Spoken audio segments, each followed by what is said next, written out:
Good morning student. आज हम काव्य खंड में तीसरी कविता वाक पढ़ेंगे, जिसकी कवित्री ललद्य है। ललद्य कवित्री का जन्म लगभग 1320 ईस्वी में श्रीनगर के पास सिमपुरा में हुआ था। कवित्री के जीवन के बारे में प्रारंभिक जानकारी उपलब्ध नहीं है। किंवदंतियों से पता चलता है कि उन्हें ललेश्वरी, ललारिफा आदि नामों से भी जाना जाता है। किंवदंतियों मतलब अनेक लोगों से ये पता चला है कि उनके बारे में कोई सही जानकारी हमें नहीं मिल पाई है, जिन कवित्री ललद्य के बारे में। उनका रचना परिचय पढ़ेंगे। ललद्य का कोई प्रमाणिक काव्य नहीं है। उनके सैकड़ों वाक वर्षों से मौखिक रूप से एक पीढ़ी से दूसरी पीढ़ी तक प्रचलित रहे हैं। तो हम आज वाक कविता पढ़ेंगे।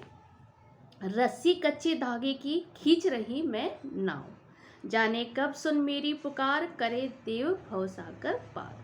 पानी टपके कच्चे सकोरे, व्यर्थ प्रयास हो रहे मेरे, जी मैं उठती रह रहे हुक, घर जाने की चाह है खेरे।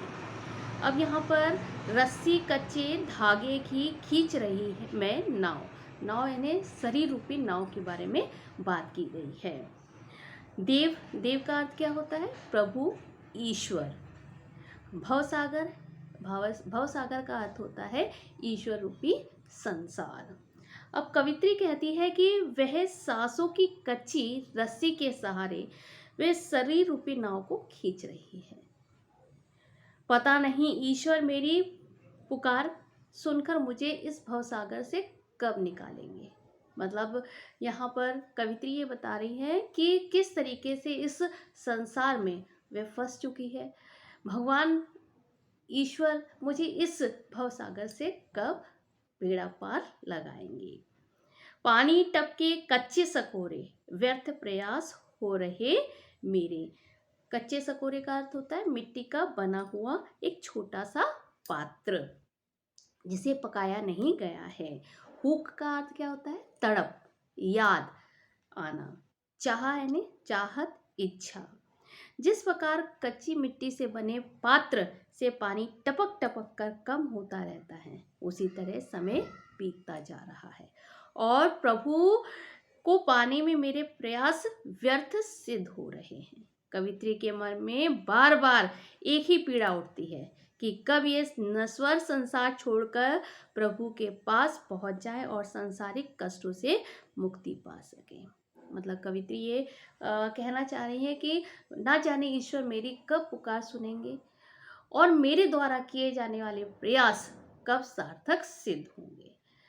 वे ये चाहती हैं कि मैं इस मोह माया संसार से कब मुझे इस संसार से मुक्ति मिलेगी, इन कष्टों से कब मुझे निराकार प्राप्त होगा और मैं ईश्वर के द्वार पर पहुंच पाऊंगी। नेक्स्ट देखेंगे। खा खाकर कुछ पाएगा नहीं, ना खाकर बनेगा अहंकारी। सब सम खा तभी होगा संभावी, खुलेगी सांकल बंद द्वार की। अहंकारी का अर्थ क्या होता है? अहंकार, घमंड। और सम इंद्रियों का समन, संभावी समानता की भावना। सांकल क्या होता है? जंजीर। तो क्या है? खा खा कर कुछ पाएगा नहीं। कवित्री मनुष्य को मध्यम मार्ग अपनाने की सीख देते हुए कहती है कि हे मनुष्य, तो इन सांसारिक भोग विलासिताओं में डूबा रहता है, इससे तुझे कुछ भी प्राप्त नहीं होगा। तो इस भोग के खिलाफ त्याग, तपस्या का जीवन अपनाएगा तो मन में अहंकार ही बढ़ेगा। तो इनके बीच का मध्यम मार्ग अपना। मतलब कवित्री ये कहती है कि इनके बीच का मार्ग अपना। भोग, त्याग, सुख, दुख के मध्य का मार्ग अपनाने से ही प्रभु भक्ति का बंद द्वार खुलेगा और प्रभु से मिलन होगा। मतलब कवित्री ये बताने का प्रयास कर रही है कि खा खा कर कुछ पाएगा नहीं। मतलब तू इन संसार में रहकर सुख भोग प्राप्त कर रहा है, लेकिन तुझे ईश्वर का मार्ग नहीं मिल पाएगा। तो उस भोग विलासिता के मध्यम मार्ग को अपनाने का की बात कवित्री कह रही है कि अगर तू मध्यम मार्ग को अपनाएगा तो ईश्वर की प्राप्ति भी हो जाएगी और तेरे अंदर जो अहंकार घमंड की भावना भी दूर हो जाएगी। आगे देखेंगे, आई सीधी राह से गई न सीधी राह, जेब टटोली कौड़ी न पाई, सुषुम्न सेतु पर खड़ी थी बीत गया दिन आह, माझी को दू क्या उतराई। आई सीधी राह से, राह का अर्थ क्या होता है, रास्ता।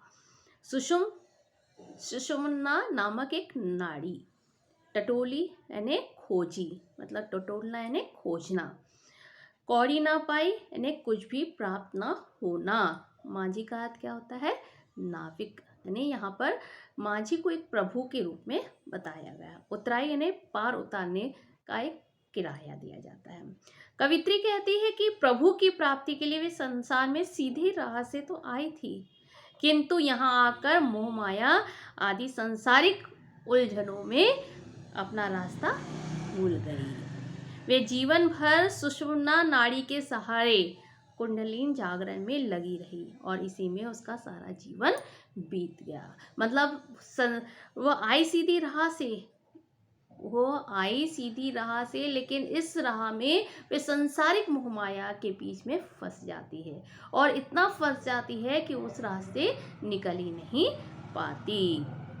जीवन के अंतिम समय में जब उसने जेब में खोजा तो उसे कुछ भी ना था।